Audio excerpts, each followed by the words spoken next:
Benfica and their struggles off of the pitch reached a boiling point in July of 2021, an embarrassing low for those involved. Former Benfica president Luis Felipe Vieira was forced to step down after he was arrested on suspicions of tax fraud and money laundering, bringing to an end his 18-year reign at Benfica. But there's more to the story than just Vieira. Benfica in general is seeing plenty of controversies behind the scenes. Hello again, I'm Adrian and welcome to Rabona TV. Now, as you guys may know already, we made a video on Benfica and all of these shady suspicions that surrounded the club back in February, and both fortunately in some ways and unfortunately in most ways, those suspicions have been confirmed in some respects, with the arrests made at Benfica and plenty of incriminating information coming to light. Once again, I have my good friend Mario from Benfica After 90 join me for this, as his working background is perfectly suited to understanding all of the suspicious financial actions of the previous regime at Benfica, and he's made 2 explainer videos on the situation himself, so do be sure to check out his channel, Benfica After 90, linked below. On top of that, if you want to follow along with all of the football news from Benfica, Portugal, Europe, or the rest of the world, our sponsors OneFootball have got you covered for that. OneFootball's app has kept me up to date all summer on all things football, whether on vacation or not, as their app will provide you with the fastest breaking news on all of the teams, competitions, players, etc. that you care about by following them. The custom-tailored news feed provides great articles, the video section is chocked full with highlights and interviews, there's transfer trackers, you can stream certain leagues for free, and so much more. Use the link in the description for a free download of OneFootball straight to your Android or iOS device, and you'll help out an independent creator such as myself in the process. So thank you to OneFootball. So guys, grab some food, grab a drink like Mario and I were having as we caught up. Again, always great catching up with Mario. And brace yourself for the insanity that is Benfica at the moment. I love what you wrote in the description in one of your sort of explainer videos on Benfica After 90, where you said, "Didn't I say he's a crook? Now it's official," or something like that. Called it. And I think there's a huge portion of the Benfica fan base that, feel just as vindicated as you do.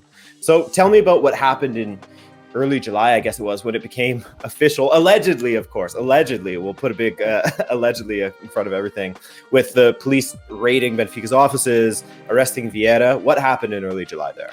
Yeah, it's the accumulation of years of raids that we've been exposed to for the last 4 or 5 years. For a while, they're saying, "Oh, it's nothing, it's nothing." But when you go out in handcuffs, and at the same time, after going to jail for a few days, the judge put it that you get the second biggest bail out of any criminal in the history of Portuguese justice. If you're thinking like of terrorist activity, mafia-related, murders, pedophilia, name all the horrible crimes in the world, he ranks number 2 in the bail amount that they set on him. At that point, these aren't just like minor allegations. The information coming out is pretty scandalous, pretty wild, kind of writing on the wall. You kind of have where there's smoke, there's fire.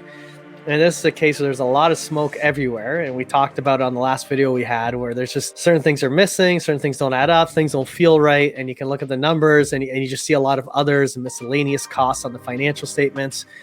And it leaves you wondering, how can a club that gets praised for making over $1 billion within the last 10 years seem like they have so much money missing? And there's just so much transactions and people involved that you go, okay, clearly people are skimming off the top. And that's pretty much the entire genesis of all of it. And what we're seeing is, no matter what Vieira touched, a few dollars went into his pocket. Player transfer, a real estate transaction. If money moved, it seemed like some went to him via a complex channel, which I probably will get into in a bit. Yeah, absolutely. You said where there's smoke, there's fire. And some of that smoke in the past was, this guy's involved in money laundering, this guy's involved in some sort of fraud. And that's exactly what came out. So the 2 sort of allegations that are lobbied against them are tax fraud and money laundering, allegedly. Yeah. Remember, allegedly. Yes. Now, you have a background in finance, so let's go through those now. So how exactly, from what you know, how exactly was this money being laundered? So the rough explanation is, okay, let's say you have a player and the player sells for, we'll do a round figure, $10 million, and the commission on top of that was 10%, so it'd be $1 million for the commission. Now, if the real commission was less, it was $500,000. So what you do is you've collected 1 million commissions, you divert half of it to the agent, because that was the real cost. The other half, which came out in the reports from the police department and justice system, was that the other half would go to a corporation. That corporation would, for some reason, for tax purposes or just to kind of create a time lag, sit on it for possibly up to a year, it seemed like. And then that would move from that corporation to a corporation owned by Vieira's son and Vieira and things of sort. That's why his son also got arrested in the process. So that's just a case of moving money. No, you're not supposed to be moving. That's pretty much just robbery and thievery in that case. They were using not just money in Portugal, but using, from my understanding, entities in the Middle East and other locations in the world to do it. And part of that is to avoid oversight from regulators. So that's where the money laundering part kicks in, and also tax evasion, because there's a difference between you taking $1 and putting into a corporation and being very successful and coming out with $1 million. Well, great, you made a profit. You owe a little bit of taxation because that's how the system runs. Versus you're depositing your own money that you didn't grow. So all of a sudden, magically, Vieira and his family, all these corporations have all these assets they built up over the years, but they never really paid tax on those money. As they acted like these were assets they always owned, which wasn't the reality of it, right? So that's where the tax fraud of it kind of comes into it also. And that's one aspect of it. Yeah. And I mean, let's just reiterate here. This wasn't just some, hey man, we're notifying you that you have a court date because you have some allegations against you. This guy was arrested. They took him to jail. And like you said, it was close to a record bail amount, right? And what came out of this, which created a very interesting dynamic, and it's for people who don't understand the Portuguese culture. In Portugal, Porto and Benfica are rivals to such an extreme that if one club sneezes the wrong way, the other club will run to the media with scandalous accusations. It's all about slander and just over the top, feeding on each other's little mistakes. Yeah. Throughout this entire event, up till today, silence from Porto. Part of the reason that caused a little bit of a shockwave was the discovery that the police got almost 5 years ago the rights to do wiretaps from a judge based on the evidence they had. And there's been a lot of conversations that Vieira has had with many individuals affiliated with all these money laundering events, things of sort, including individuals at Porto and other clubs and agents. And a lot of these agents tend to work with the same clubs, the same people, about their process. So there's an inclination that the scam that Vieira was running, highly likely that other people are also doing the same scam at other clubs, which is, you look at Porto being just absolute silent. It doesn't make any sense. Yeah. Why a rival club like that now doesn't have any comment to say on this event? And like the biggest one that kind of was funny was the Real Madrid with Perez, with the Mendes and the tapes and everything with that. Yeah. And it seems like you kind of wonder how far back this goes with the email leaks and things that sort of happened many years ago, and how many authorities are involved. If it is just Portuguese authorities, how much of it is European authorities?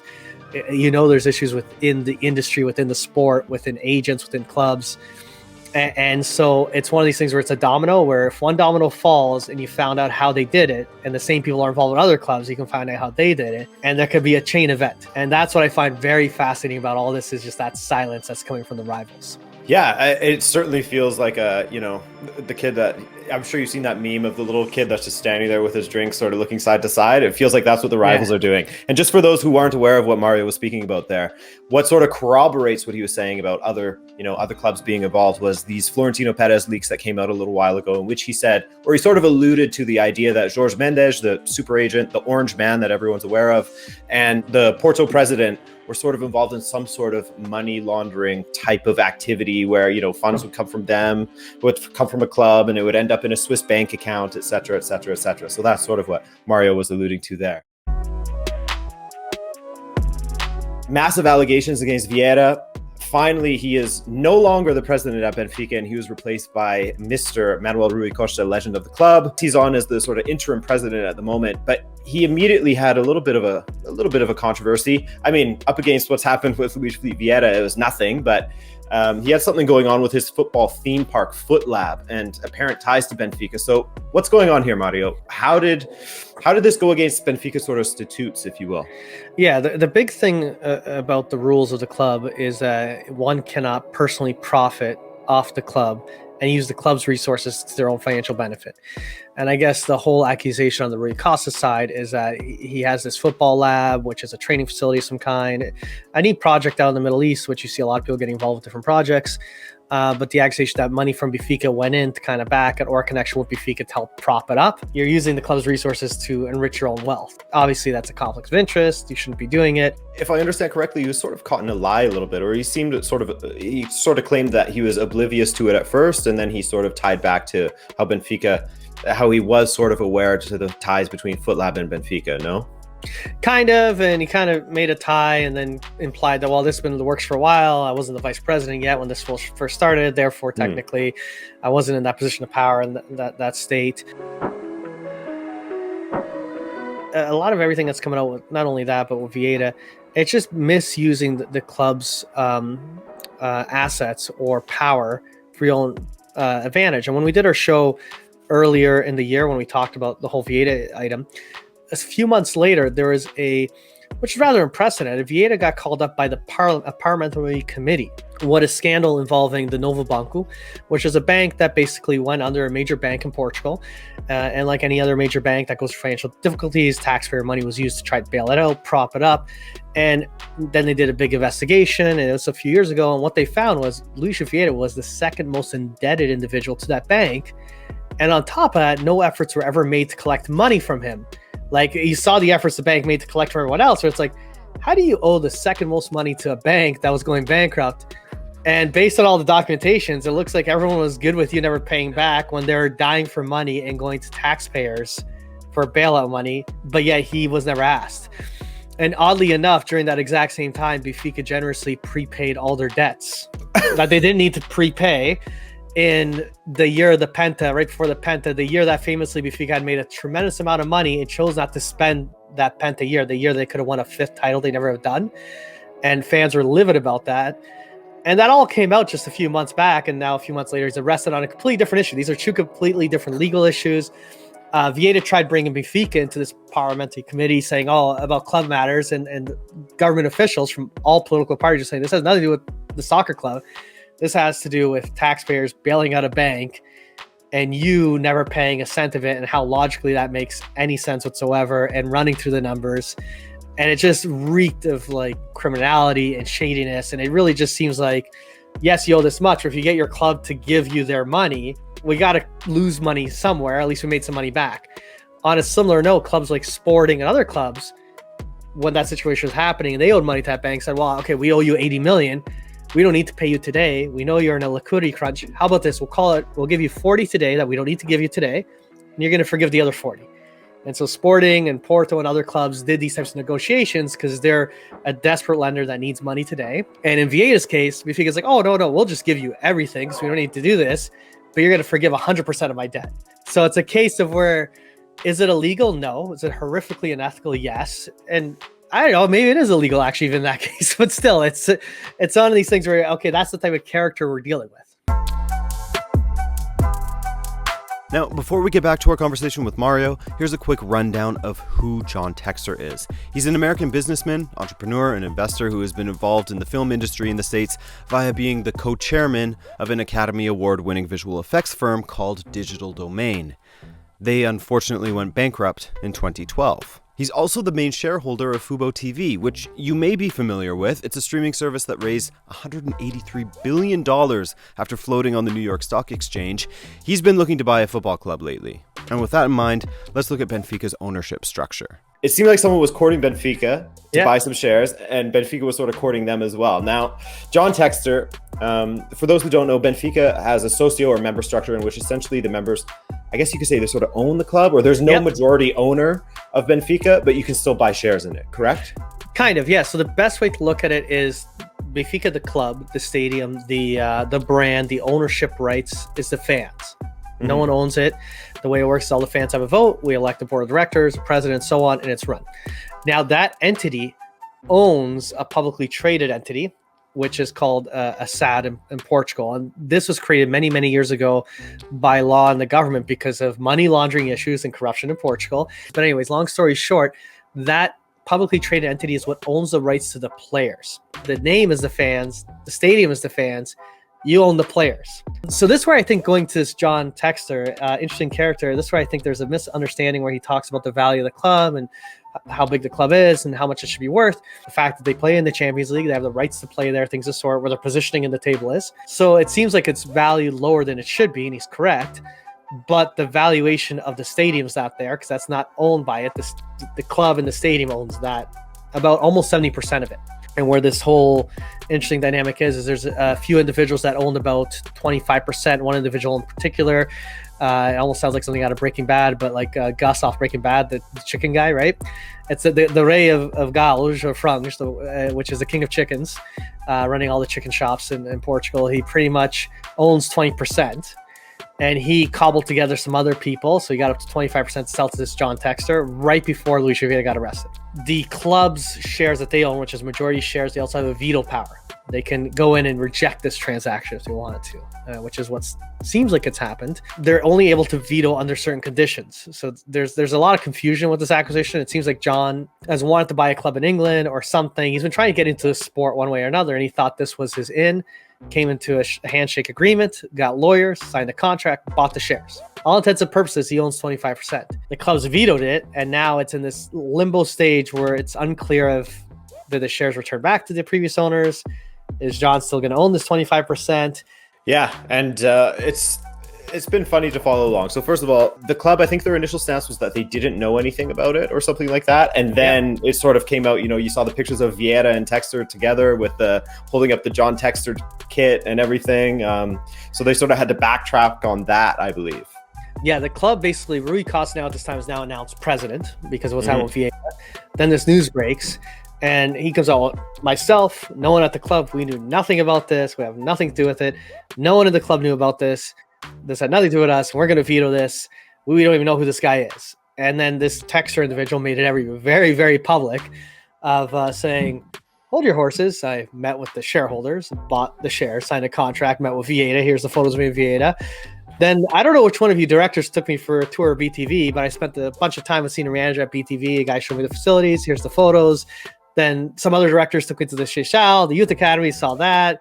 And he pretty much went through a litany list of all the photos and stuff, just talking about it in general. The club's trying to say nothing about it. They don't want to discuss it. And this is where the fans have been irritated, which goes back to the original conversation we had earlier in the year. Lack of transparency, lack of communication. Socios, they're not saying much. They're just saying they've canceled it. Yet you're seeing from John in his own social media posts that, all right, back in Lisbon, having my talks with the club about the share ownership. And it's like, okay, guys, this guy's being more transparent than you guys, and we don't know if we're supposed to hate him or like him or our stance on him or whatever the story is, but it feels very wrong that we're hearing from outside sources what's happening in the club.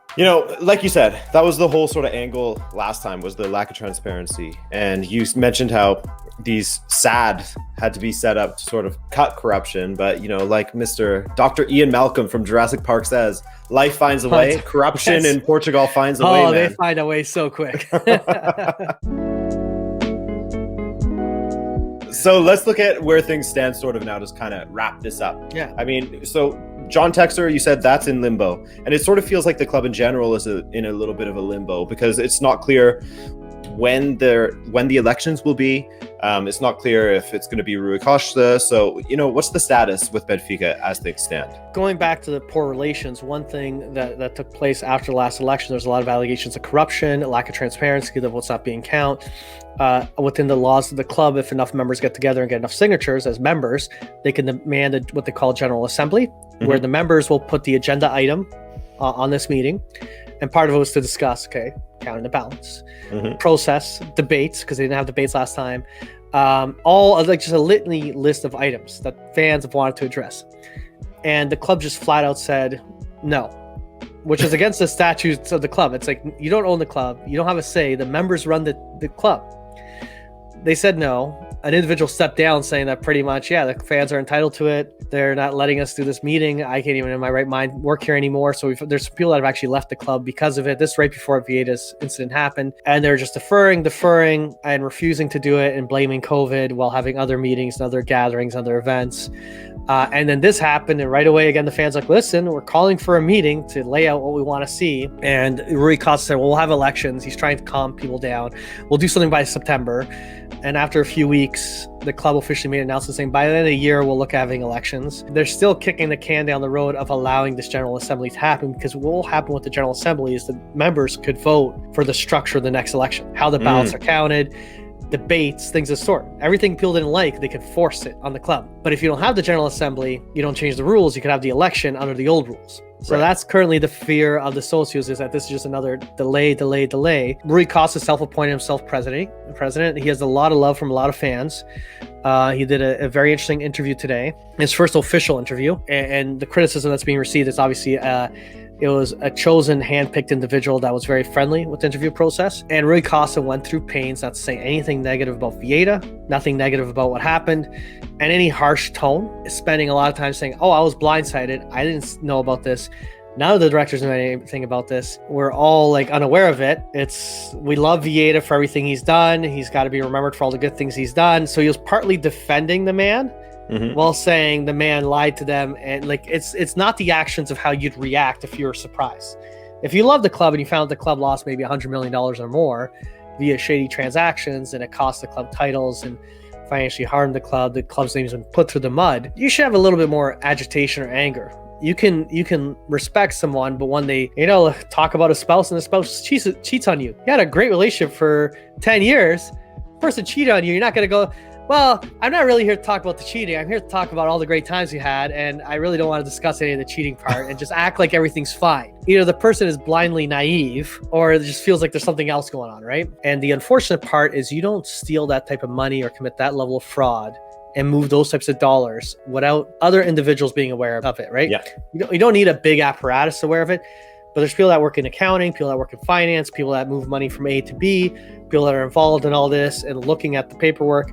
And the fact that not one person has been dismissed at the club, and all the club said is, well, we're looking into it. Just leave it at that. And as a fan, I got to also empathize with Rui Costa, because in this day and age of instant gratification, we want to answer today, and this can take a lot of time. It could come out that certain people get punished, certain people get fired, and Rui Costa does all the right things, right? So I'm trying to be very careful that I don't, there's a lot of love for the man. But there's also kind of a very large part of the fan base now that's very agitated with him, feeling that he kind of betrayed the club, and it's very hard to tell what's real and what's not right now. The good thing is Vieira's out, so I'm happy with that. Yeah, I guess that's one victory right there. But yeah, I think the temperature of it sort of feels like, there's some that feel like that Rui Costa would be sort of a Vieira contingency, or a continuation of Vieira. There's some that are saying that, and then there's some that are saying either he knew about all the corruption and he just stood by and didn't say anything, or he's a dumbass and he didn't see it. Basically, yes, and this is where I feel bad. Yeah. He was a young man that played the sport that we love, and we know guys who play the sport that we love and become phenoms at a very young age, in the teenage age, with the golden generation that he was. You weren't a traditional kid going through school, going through college, going to university, and getting job experience and a general awareness of business. He was a guy that was young, left the club and went to Italy, played the sport for a bit of time, and came back a hero.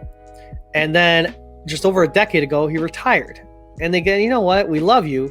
Just do a role, like a little side job at the club. And then every year for the last decade, he's been promoted aggressively, to the point where last election, because of all the people that didn't want to run with Vieira, they basically made him a vice president. To be a vice president that quickly, how high he moved in the ranks, of course it's an honor for him if he loves the team, and I believe he does. I don't know if he comprehended what was going on. I swear that as he moved into roles, Vieira had his people around him and said, okay, so, you're in charge of this division. He's like, well, I've never run a division before. What do I do?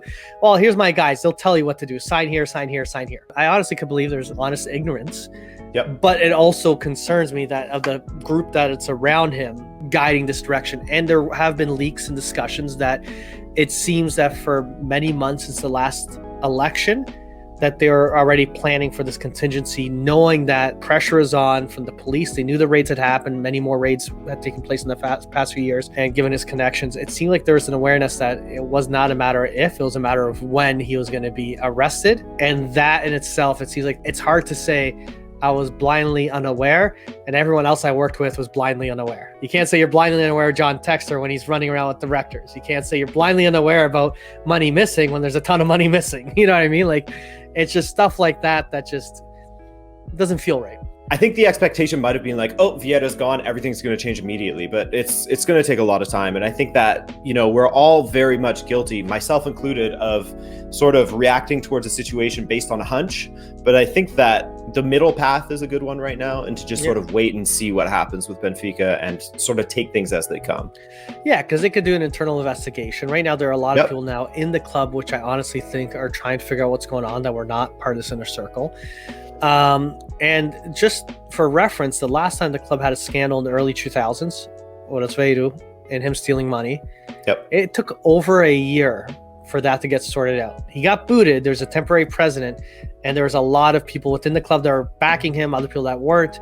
And so that's what they used to call the Vietnam era, leading up to him getting booted. And during that period, which was a lot of almost guerrilla fighting within the club. They're all fans. Everyone wants the club to succeed.